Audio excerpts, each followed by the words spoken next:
Hey there, it's spring, summer's around the corner. Have you ever thought, gosh, my garden is so mundane, could I vary things up a little bit? Well, stay tuned. I've got 3 plant ideas that you're going to love for this summer.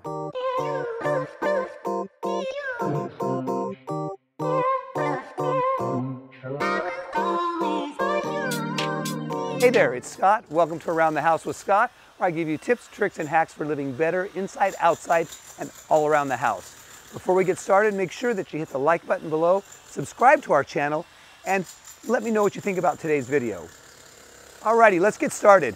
I'm in a little corner of my yard right now, and I'm near 3 of my favorite plants, and I want to talk about those for you because these are things you can incorporate into your garden, add some distinction and variation without breaking the budget, and create a couple wow moments for you and your friends and family.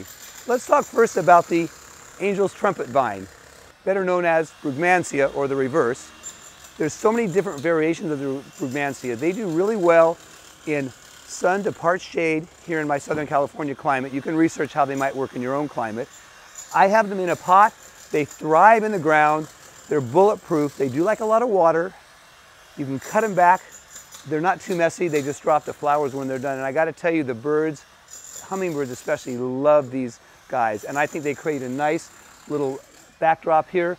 They can get up to about 20 feet tall if unchecked, but if they're kept in a pot where the root system is going to be a little bound up, they're not going to get much higher than you see here, which I think is about 8 feet. And I've had these for about 5 years. So number 2 on our list is the Geranium Maderense. Now, Geranium Maderense is actually technically qualifies as a perennial, which means it lives more than 1 year. It's not going to live much more than that, but I'll tell you what the bonus things I love about this plant are. The first year is it's going to create this beautiful mound of green foliage. Then the second year you're going to get these beautiful pinkish purple flowers, which the hummingbirds and the butterflies love.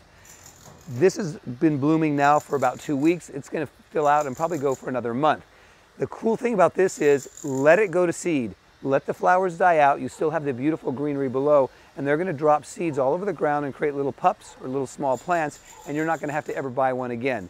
You're going to find little sprouts coming up. Just grab them, put them in a little 4-inch pot or a little styrofoam cup, and you've got plants to set out for the next season. I love this plant. This is about as big as it gets right here, which I'm going to guess is about 3.5 feet tall. It's the perfect backdrop to go under a low-growing tree or shrub.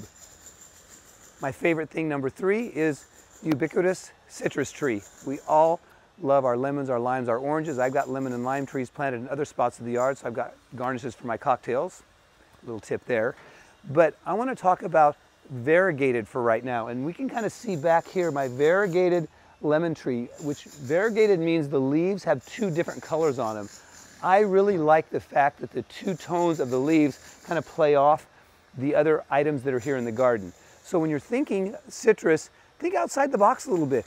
Ask your nursery person, do you have anything with variegated leaves? It creates a more pleasing shrub as a structure plant in the landscape, creates a conversation point, and mine even has a little variegation on the lemons themselves. So these are just cool things I love.